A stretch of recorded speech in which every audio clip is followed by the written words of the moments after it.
వైఎస్ఆర్సీపీ పార్టీలో అంటే వాళ్ళకి సంబంధించినటువంటి సాక్షిలో ఎలా నడుపుతారంటే ఆర్టిస్టులు వాళ్ళే, కంటెస్టెంట్లు వాళ్ళే, అలాగే ఫోన్ మాట్లాడే వాళ్ళు కూడా వాళ్ళే. పొరపాటున ఏదన్నా ఒక్కసారి అంటే పబ్లిక్ రియాక్షన్ ఏంటో తీసుకుందామని చెప్పి కానీ ఒరిజినల్ జెన్యున్గా కానీ వాళ్ళు ప్రెస్ మీట్లు పెట్టినా, లేకపోతే లైవ్ రికార్డ్ చేసినా, లేకపోతే పబ్లిక్ ఆడియన్స్ ఒపీనియన్ తీసుకున్నా వైఎస్ఆర్సీపీ పార్టీ అనేది నిజంగా, లేకపోతే సాక్షి ఛానల్ అనేది అక్కడ ఉన్నటువంటి ఉరేసుకొని చావాల్సిన పరిస్థితి ఏర్పడుతుంది. తాజాగా నిన్న ఎన్టీఆర్ గారి జన్మదిన సందర్భంగా లక్ష్మీపార్వతిని సాక్షి టీవీలో కూర్చోబెట్టి డెబేట్ పెట్టారు. ఇక ఇంకొక ఆయన ఉన్నాడు, గ్రేట్ ఆంధ్ర పత్రిక నడిపేటువంటి వ్యక్తి, ఆయన ఒకరిని కూర్చోబెట్టేసి వీళ్ళు ముగ్గురు డిస్కషన్ చేస్తూ ఉంటారు. చంద్రబాబు నాయుడు ఆ మాట అన్నాడు, చంద్రబాబు నాయుడు ఈ మాట అన్నాడు, పార్టీలో అది వచ్చింది ఇది వచ్చిందని డిస్కషన్ చేస్తూ ఉంటారు. ఎందుకంటే ఇది చేయటం, దీని ద్వారా నెగిటివిటీని ప్రజల్లో తీసుకెళ్ళటం, వైసీపీ యొక్కకి ఫేవర్గా చేయటం అనేది వీళ్ళ యొక్క స్టాండ్ అన్నమాట. అయితే నిన్న ఎందుకో మరి పొరపాటున కాల్ కలిసిందో మరి ఏదన్నా కారణాలతో రాంగ్ వెళ్ళిందో నిన్న ఒకటి జరిగింది. జగన్మోహన్ రెడ్డి గారికి వైసీపీకి ఫ్యూజులు ఎగిరిపోయాయి. ముందు ఆ కర్రోడు కొమ్మినేని శ్రీనివాసరావుకి ఫ్యూజులు ఎగిరిపోయింది. మామూలుగా కాదు. ఇక లక్ష్మీపార్వతిని అయితే నా తెలిసినంత వరకు సిగ్గు, శరం, ఆత్మాభిమానం ఉంటే ఆ లైవ్ డెబిట్ కట్ అయిపోయినా ఉంటే ఇందుకెళ్ళి ఉరేసుకొని చావాలి లక్ష్మీపార్వతి. ముందు అర్జెంట్గా కాల్ కట్ చేసేసారు. అవతల వాడి వెర్షన్ వెళ్ళా, ఇప్పుడు అవతల వాడితో ఆర్గ్యూ చేయాల, వాడు కాల్ కట్ చేసి వాడిని హోల్డ్లో పెట్టేసి వాడు మాట్లాడనివ్వకుండా కొమ్మినేని శ్రీనివాసరావు డైరెక్షన్ చేస్తున్నాడు. ఎందుకని వాడు మాట్లాడారంటే ఇంక వీళ్ళ దగ్గర సమాధానాలు లేవు. ఎప్పుడైనా వైఎస్ఆర్సీపీ వాళ్ళు స్క్రిప్ట్ రైటరు, డైరెక్టరు, అలాగే ఎడిటరు మొత్తం అన్నీ వాళ్ళే, ఇంకెవరు ఉండరు. ఎవడన్నా పొరపాటున అయితే న్యూట్రల్గా ఉండేవాడు కానీ ఎంట్రీ అయితే వీళ్ళ బతుకులు ఇలాగే తయారవుతాయి. సో ఇదిగో మీకు చిన్న ఉదాహరణ. రాజు గారు భీమవరం నుంచి. రాజు గారు నమస్కారం, మాట్లాడండి. సార్ నమస్కారం సార్. నమస్తే, మాట్లాడండి సార్. ఆడదాని వల్ల రాజు రాజ్యాన్ని కోల్పోయారనేది పాత చరిత్ర సార్. ఎన్టీఆర్ గారుకి లక్ష్మీపార్వతి గారు సెలైడ్స్ ఇచ్చేసి ఈమె చేశారనేది ఈమె మీద ఆరోపణ. మొగుడిని వదిలేసి ఈమె వచ్చినామో ఈమె తీసుకొచ్చి టీవీ పిచ్చివాగుడు వాగుమాక అని చెప్పేసి మాట్లాడుతున్నారు. ఆయన ఏం చెప్పాడు? ఆయన చెప్పినటువంటి చిన్న లిటిల్ బిట్ అంతగా కూడా లేదు, కట్ చేసి పడేశాడు ఫోన్ అంటున్నా. ఏమన్నాడంటే ఆడదానికుండా రాజ్యాలు కోల్పోయాయనేవి పాత చరిత్ర, కానీ లక్ష్మీపార్వతి లాంటి ఒక వ్యక్తి ఎన్టీఆర్ గారి ద్వారా సంతానం కలగాలని చెప్పేసి ఆయనకు స్టెరాయిడ్స్ ఇచ్చేసి ఆయన గుండెపోటుకు కారణం లక్ష్మీపార్వతి అనేది ఒక పాయింట్ రైట్ చేశాడు.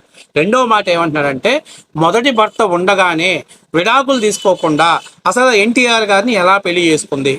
పిచ్చివాగుడు ఏంటివి? ఆ పిచ్చివాగుడు ఏంటిరా కర్రోడు, ఆ కొమ్మినేని పిచ్చివాగుడేంటి?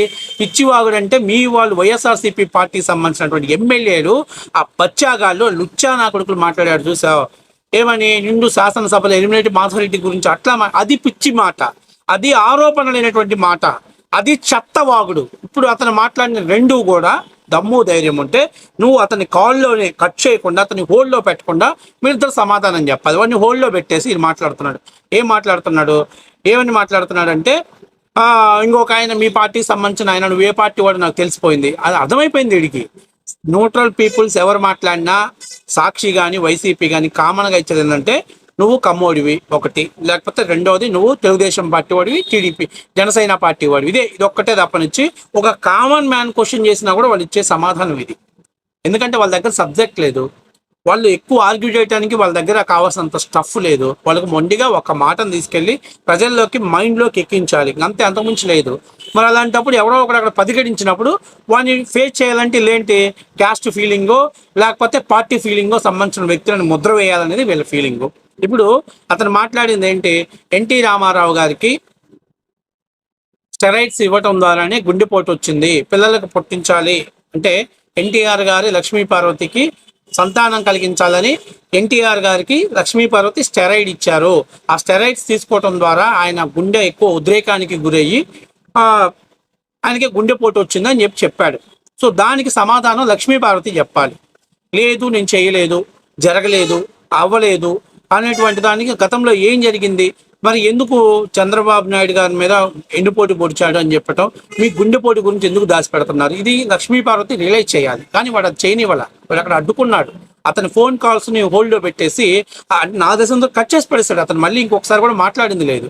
ఇప్పుడు దానికి వీళ్ళు సమాధానం చెప్పకుండా వీళ్ళు ఏం చెప్తారు? పాత పురాణం అంతా చెప్తారు. హరికృష్ణ 2 పెళ్లిళ్ళు చేసుకున్నాడు కదా, నువ్వు తల్లి స్థానంలో ఉన్నావు కదా, నీ బిడ్డల్ని నువ్వు చులకన చేసి మాట్లాడుకుంటావు. నిజంగా నీకు ఎన్టీఆర్ కుటుంబం మీద ప్రేమ ఉంటే, ఒకవేళ పిల్లలే తప్పు చేశారైనా నీ పిల్లల గురించి నువ్వు మాట్లాడుకుంటావా?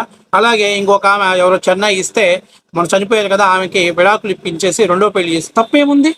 నచ్చలేదు, సొసైటీ నిర్ణయం అది. ఇప్పుడు మనం ఎంత పెద్ద సెలబ్రిటీస్ అయినా మనం ఒకదానికి నిలబడి ఉంటాం, లోబడి ఉంటాం, కట్టుబడి ఉంటాం, వ్యవస్థలకి లోబడి ఉంటాం. మరి నువ్వు చేయలేదు కదా, నువ్వు ఆ పని చేయలేదు కదా.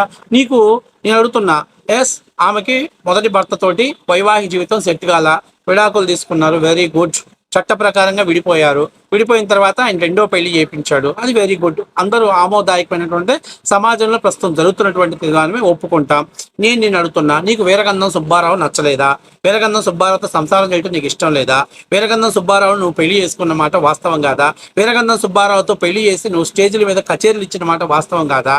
నీకు ఇష్టం లేకుండానే వీరగంధం సుబ్బారావుతో పిల్లలు కన్నావా? పిల్లలు ఉండగానే, భర్త ఉండగానే విడాకులు ఇవ్వకుండా వీరగంధం సుబ్బారావుని వదిలిపెట్టేసి ఎన్టీఆర్ గారి ఆత్మకథ రాస్తానని ఎన్టీఆర్ గారి జీవిత భాగస్వామిగా మీరు మారినప్పటికీ నువ్వు ఎన్టీఆర్ గారి కంటే భార్య చనిపోయింది కాబట్టి ఆయన వెర్షన్లో ఆయన వివాహం చేసుకోవడానికి అర్హుడే. కానీ నీకు భర్త ఉండి, పిల్లాడుండి, చట్టబద్ధంగా విడాకులు తీసుకోకుండా నువ్వు పెళ్లి చేసుకున్నావు. ఎట్లా చేసుకున్నావు? ఇప్పుడు అతను చెప్పింది ఏంది? ఆడదాని మోజు రాజ్యాలుగా చేసుకున్నారని చెప్పారు. అది గతంలో జరిగినటువంటి విషయాలు వాస్తవ విషయమే కదా. ఇప్పుడు ఎన్టీఆర్ గారు తన స్థాయిని ఈరోజు ప్రతి తెలుగుదేశం పార్టీ కార్యకర్త బయటకు వచ్చి ఇలా మాట్లాడలేకపోవడానికి కారణం ఏంటంటే, ఒక డిగ్నిఫైగా మాట్లాడేటువంటి వ్యక్తులు ఒక మహిళ గురించి తమ స్థాయిని ఎందుకు తగ్గించుకోవాలి? నేను అడుగుతున్నా, ఏంటి ఇప్పుడు నువ్వు ఎన్టీఆర్ గారిని వివాహం చేసుకున్నదని చట్టబద్ధతేనా? ఒప్పుకుంటారా చట్టబద్ధత? ఇప్పుడు చట్టబద్ధత అయింది, ఎందుకంటే నీకు మొగుడు లేడు కాబట్టి చేసుకున్నావు. కానీ ఆ రోజు నీ భర్త ఉన్నాడు, ఆ రోజు నువ్వు వివాహం చేసుకుని చట్టబద్ధత అయిద్దా? న్యాయస్థానాల్లో ఒప్పుకుంటాయా? అంటే మీరు సెలబ్రిటీస్ అయితే చట్టాలు పక్కన పెట్టేస్తావా? అంటే ఇవన్నిటిని మాట్లాడితే అక్కడ ఎన్టీఆర్ గారి క్యారెక్టర్ని తగ్గించుకోవాల్సిన పరిస్థితి ఏర్పడుతుంది తెలుగుదేశం పార్టీ కార్యకర్తలకు. అందుకని మాట్లాడలేకపోతున్నారు. అందుకే సందు చూసి సమయం చూసి నా దేవుడు ఎన్టీఆర్ అని చెప్పి మీడియా ముందుకు వచ్చేసి మాట్లాడుతుంది. మరి ఎన్టీఆర్ గారి పిల్లల గురించి, 2వ వివాహాల గురించి నువ్వు ఎట్లా మాట్లాడతావు? నువ్వు ఎన్టీఆర్ గారి పిల్లల్ని నువ్వు కాపాడుకోవాల్సిన బాధ్యత నీ చేతిలో ఉంది కదా. కేవలం నువ్వు ఆ కుటుంబం మీద ఆస్తికి మాత్రమే వారసురాలివి.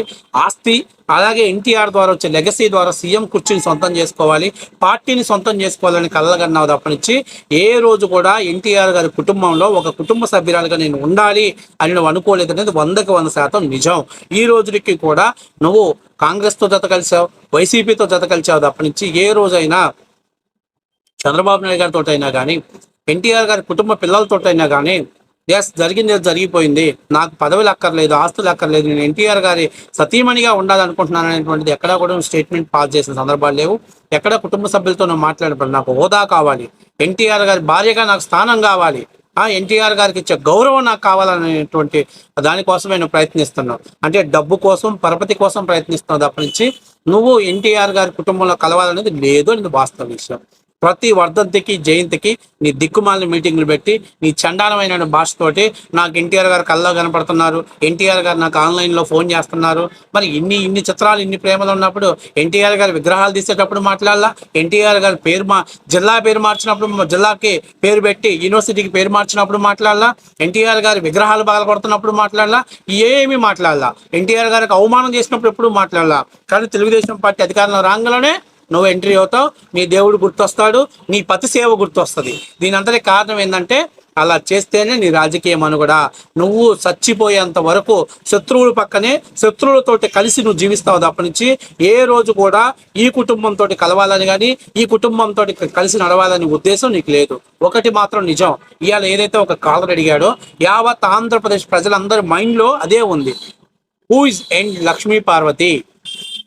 ఇదే లక్ష్మీ పార్వతి ఎవరు? అసలు ఏ విధంగా ఎన్టీఆర్ గారికి భార్య అవుతుంది అనేటువంటి ప్రశ్న ప్రజల్లో ఉంది. కాబట్టే 1989లో ఆయన ఎలక్షన్స్కి వెళ్ళాడో 99లో ఎలక్షన్స్కి వెళ్ళాడో ఆ ఎలక్షన్స్లో వాళ్ళు విజయం సాధించడానికి కారణం కూడా నువ్వు చెప్పినటువంటి పెట్ట కథలు, నువ్వు చెప్పిన హరికథలు, హార్మోని కథలు ప్రజలు నమ్మలేదని వాస్తవ విషయం. ఇక నేను కొమ్మినేని అడుగుతున్నా, అరే కొడాలి నాని మాట్లాడాడు, వల్లభనేని వంశీ మాట్లాడాడు, అలాగే దోరపూడి చంద్రశేఖర్ రెడ్డి మాట్లాడాడు, తర్వాత మీ పార్టీలోని అమ్మడి రాంబాబు లాంటి వాళ్ళు మాట్లాడారు. వీళ్ళందరూ మాట్లాడిన లేని సంస్కారం, ఒక కాలరు, ఒక న్యూట్రల్గా ఉన్నవాడు క్వశ్చన్ చేస్తే వచ్చిందారా మీకు సంస్కారం?